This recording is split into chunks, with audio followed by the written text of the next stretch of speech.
दोस्तों नमस्कार। दोस्तों अगर आप शेयर बाजार से पैसा कमाते हैं या पैसा कमाना चाहते हैं तो आईपीओ में भी पैसा लगाकर आप पैसा कमा सकते हैं। बात आईपीओ की हो रही है तो 25 जुलाई को शांति गोल्ड इंटरनेशनल कंपनी का आईपीओ निवेश के लिए खुल रहा है। तो इस एपिसोड में आगे हम आपको शांति गोल्ड इंटरनेशनल कंपनी के बारे में और उसके आईपीओ के बारे में बताएंगे। साथ ही साथ ये भी बताएंगे कि आईपीओ क्या होता है, आईपीओ में पैसा लगाकर निवेशक पैसा कैसे कमाते हैं और आईपीओ में निवेश कैसे किया जाता है।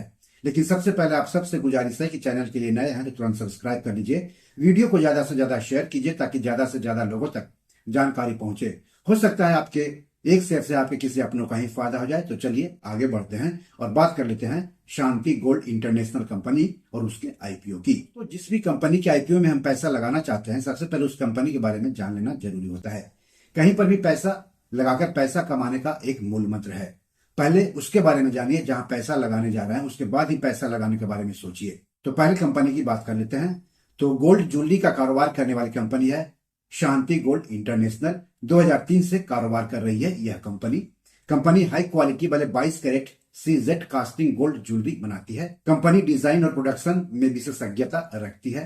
कंपनी हाई क्वालिटी वाले कॉम्प्लेक्स रूप से डिजाइन की गई ज्वेलरी की एक बड़ी सीरीज प्रदान करती है। इसमें चूड़ियां, अंगूठियां, हार और सेट शामिल है जो विशेष अवसरों, शादियों, उत्सवों और दैनिक पहनने के लिए अलग अलग कीमतों पर मौजूद हैं।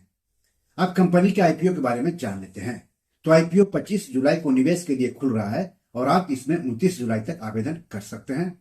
इस आईपीओ का फेस वैल्यू 10 रुपया प्रति शेयर है। इसका प्राइस बैंड 189 रुपया से लेकर के 199 रुपया प्रति शेयर है। 75 शेयरों का एक लॉट होगा, मतलब आपको कम से कम 75 शेयर खरीदने होंगे, यानी ऊपरी कीमत के आधार पर 75 गुने 199 यानी 14,925 रुपए निवेश करने होंगे। रिटेल व्यक्तिगत निवेशक अधिक से अधिक 13 लॉट यानी 975 शेयर खरीद सकते हैं। कहने का मतलब हो गया कि ऊपरी कीमत के आधार पर अधिक से अधिक 1,94,025 रुपए निवेश कर सकते हैं रिटेल व्यक्तिगत निवेशक। कंपनी इस आईपीओ से करीब 360 करोड़ रुपए जुटाएगी। किसी भी आईपीओ के निवेश के लिए खुलने के बाद उसे शेयर बाजार पर लिस्ट होने तक कई चरणों से गुजरना होता है। आपने किसी आईपीओ में पैसा लगा दिया, इसका मतलब यह नहीं हुआ कि आपको आईपीओ मिल ही जाएगा। जिन निवेशकों को आईपीओ मिलता है उन्हें आईपीओ के शेयर अलॉट किए जाते हैं। शेयर अलॉट करने की तारीख तय होती है। जिन निवेशकों को आईपीओ के शेयर अलॉट नहीं होते हैं उनको उनका पैसा वापस कर दिया जाता है, यानी रिफंड कर दिया जाता है, और पैसा वापस करने की भी तारीख तय होती है। जिन निवेशकों को आईपीओ के शेयर अलॉट होते हैं उनको उनके डीमैट खाते में शेयर ट्रांसफर कर दिया जाता है और शेयर ट्रांसफर करने की भी तारीख तय होती है। तो किसी भी आईपीओ में पैसा लगाने से पहले इन तारीखों को जरूर याद रखना चाहिए। आगे हम इन तारीखों के बारे में आपको बताएंगे। किसी भी आईपीओ में पैसा लगाने के लिए आपके पास सेविंग्स अकाउंट के अलावा डीमैट और ट्रेडिंग अकाउंट भी होना चाहिए। तो आईपीओ के शेयर डीमैट अकाउंट में ट्रांसफर किए जाने के बाद उसकी लिस्टिंग शेयर बाजार जैसे कि बीएसई और एनएसई पर की जाती है और लिस्टिंग की भी तारीख तय होती है। तो इस आईपीओ के अलॉट की तारीख है 30 जुलाई। अलॉट नहीं होने पर पैसे की वापसी होगी 31 जुलाई को।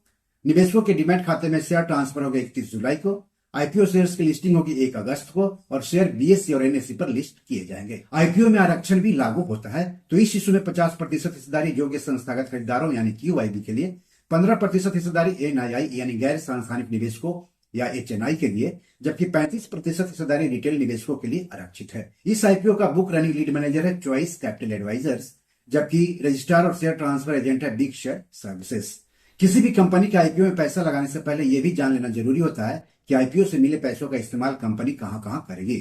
तो यह कंपनी आईपीओ से मिले पैसों का इस्तेमाल जयपुर संयंत्र की स्थापना करने, कंपनी की वर्किंग कैपिटल की जरूरत को पूरी करने और कर्ज कम करने के साथ साथ सामान्य कारपोरेट उद्देश्यों पर करेगी। दोस्तों, शेयर बाजार में किसी भी शेयर या आईपीओ में पैसा लगाने से पहले अपने वित्तीय सलाहकार से बात जरूर कर लें। ऐसा नहीं करने पर आपको आर्थिक रूप से नुकसान उठाना पड़ सकता है। तो अगर आपने रिस्क और रिटर्न को ध्यान में रखते हुए इस आईपीओ में निवेश करने का फैसला कर लिया है तो जान लेते हैं कि किसी भी आईपीओ में निवेश कैसे करते हैं। Share market, rights issue, IPO में निवेश करने के लिए निवेशकों के पास सेविंग्स अकाउंट के साथ साथ ट्रेडिंग और डीमैट अकाउंट भी होना चाहिए। सेविंग्स अकाउंट तो आप बैंक में खुलवा लेंगे, लेकिन डीमैट और ट्रेडिंग अकाउंट आपको किसी सेबी रजिस्टर्ड शेयर ब्रोकर के यहाँ खुलवाना होगा। कई शेयर ब्रोकर तीनों अकाउंट खोलने की सुविधा देने का दावा करते हैं। तो डीमैट अकाउंट के जरिए ही किसी भी आईपीओ का फॉर्म भरा जाता है। आपके डीमैट खाते में ही आईपीओ से संबंधित फॉर्म मिलेगा जिसे ऑनलाइन भर देना होगा। आईपीओ को फॉर्म भरने में दिक्कत हो रही हो तो आप अपने शेयर ब्रोकर से बात कर लें। शेयर ब्रोकर यानी जहां आपका डीमैट खाता है। अब सवाल है कि आईपीओ क्या होता है और आईपीओ में पैसा लगाकर निवेशक पैसा कैसे कमाते हैं। आईपीओ यानी इनिशियल पब्लिक ऑफरिंग, हिंदी में इसको आरंभिक सार्वजनिक निर्गम यानी आरंभिक सार्वजनिक पेशकश कहते हैं। आईपीओ लाने वाली कंपनी आईपीओ के जरिए शेयर बाजार पर लिस्ट होती है और अपने शेयरों की बिक्री करके पूंजी बाजार से पैसे जुटाती है, निवेशकों को आकर्षित करती है, कंपनी को अपने व्यावसायिक संचालन का विस्तार करने में और सक्षम बनाती है। वहीं दूसरी ओर निवेशक भी इन आईपीओ में पैसा लगाकर पैसे कमाते हैं, बशर्ते आईपीओ अच्छी कंपनी का हो। सवाल है कि आईपीओ से निवेशक कैसे कमाते हैं। आईपीओ के शेयर जिस कीमत पर निवेशकों को अलॉट होते हैं, अगर शेयर बाजार पर लिस्ट होने के बाद उन शेयरों की बाजार कीमत अलॉट हुई कीमत से अधिक होती है तो वही निवेशकों की कमाई होती है या रिटर्न होता है। मान लीजिए आपको किसी आईपीओ के शेयर 100 रुपए प्रति शेयर के हिसाब से अलॉट हुए। शेयर बाजार में लिस्ट होने के बाद उन्हीं शेयरों की बाजार कीमत अगर 150 रुपए प्रति शेयर पर पहुंच गई है तो जो 50 रुपया है वही प्रति शेयर आपकी कमाई है, आपका रिटर्न है। हालांकि शेयर बाजार में खरीद बिक्री के दौरान आपको कई तरह के फीस और शुल्क देने पड़ते हैं, तो इन फीस और शुल्क की वजह से आपके रिटर्न पर असर पड़ सकता है। तो बी और मनी मैनेजर में आज इतना ही। एपिसोड कैसा लगा हमें जरूर बताइएगा। क्या आप इस आईपीओ में पैसा लगाने के बारे में सोच रहे हैं? अगर हाँ तो क्यों? कमेंट बॉक्स में जाकर हमें जरूर बताएं। इस एपिसोड या पैसे जोड़ कोई सवाल हो तो जरूर पूछेगा। आगे किस टॉपिक पर वीडियो चाहते हैं हमें बताएंगे तो अच्छा लगेगा। धन्यवाद, नमस्कार।